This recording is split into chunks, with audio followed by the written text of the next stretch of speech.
A new European regulation has recently come into force, and yes, once again, it affects olive oil labeling.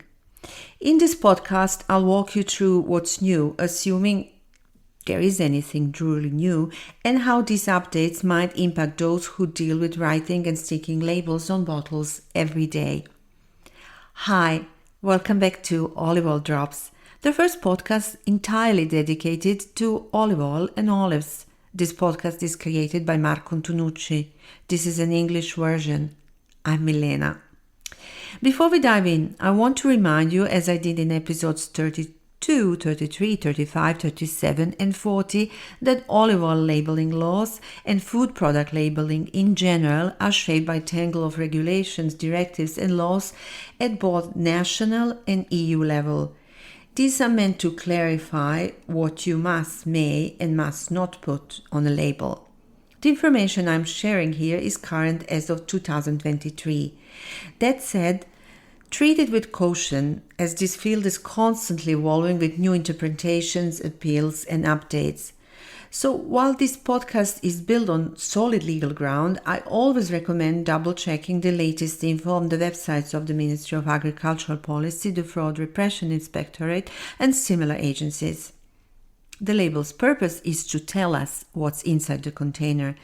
It gives consumers the legally required information and often some extra details to help them make more informed choices. But labeling also plays a key role in fighting fraud. If what's inside the container doesn't match what's written on the label, we are dealing with food fraud, and that's a legal offense. Now, sometimes fraud is unintentional or due to labeling regulations that are complex, multidisciplinary, or unclear. Other times, it's because oils that don't meet the standards are still labeled as extra virgin simply because a producer considers them extra virgin only because they're made with his olives. That is why I dedicate these podcast episodes to labeling, to shine some light on current legislation. If you wish to know more about olive oil defects, you will want to check out other episodes. Now let's rewind to 1991 when the EU introduced Regulation 2568. It was intended as a one-stop shop for everything related to olive oil: analytical characteristics, analytical methods, and commercial classification rules, all in one place. The idea was to simplify things for everyone in the olive oil sector. Nice idea, but didn't really work out. The constant evolution of classification standards, analytical methods, global trade and customs regulations, and overlapping European laws meant the regulation needed to be updated again and again. Anytime a solvent for analysis changed or analytical threshold shifted, the whole thing had to be modified. Very quickly, within a year, in fact, updates started rolling in. Eventually, the classification rules were moved to an annex so changes could be made more easily without rewriting the whole law. To date, there have been 22 amendments and 5 corrections to the original regulation. All relevant documents can be found on the webpage dedicated to regulations. This continued until 2022, when the new regulations 2104 and 2105 were introduced. These now cover marketing standards and methods for analyzing olive oil characteristics. So, what changed? In a nutshell, the EU repealed Regulation 2568 from 1991 and its implementing Regulation 29 from 2012. In their place, we now have 2 separate but related regulations.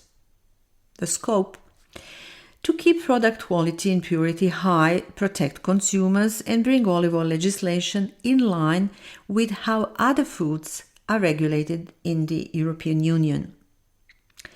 So what's changed isn't the contents so much as the format.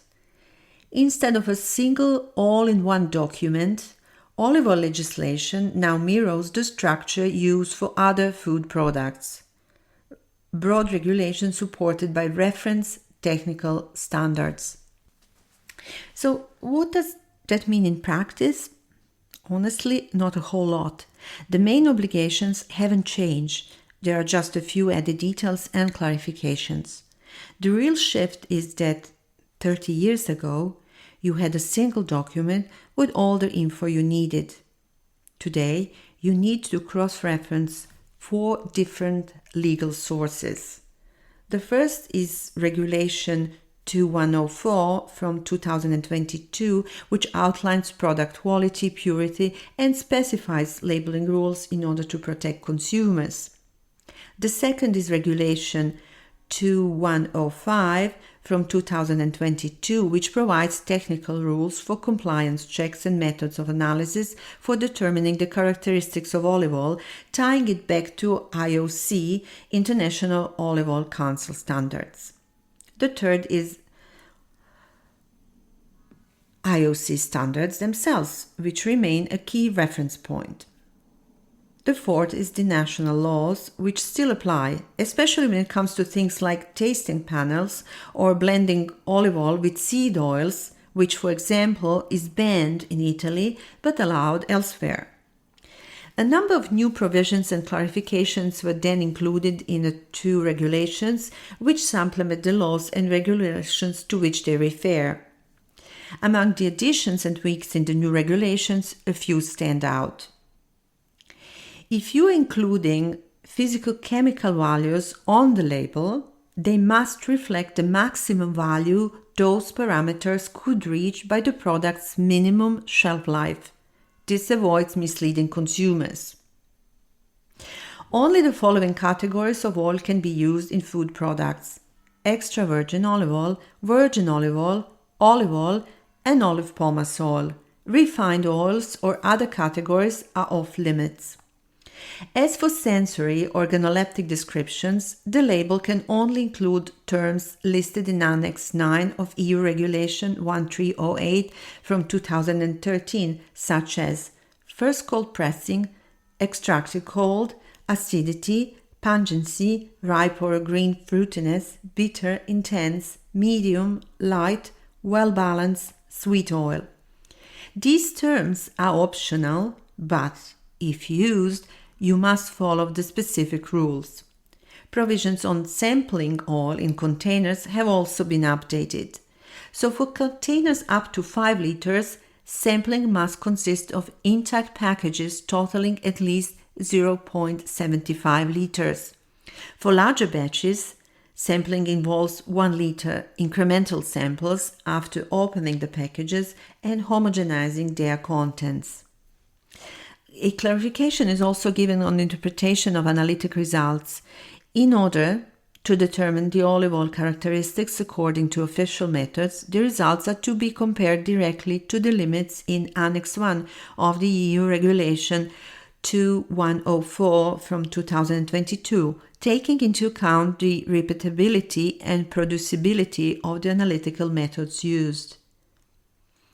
Now, this might seem like a minor thing, but for those exporting to places like the US or Australia, this harmonization means fewer surprises and more alignment with international standards.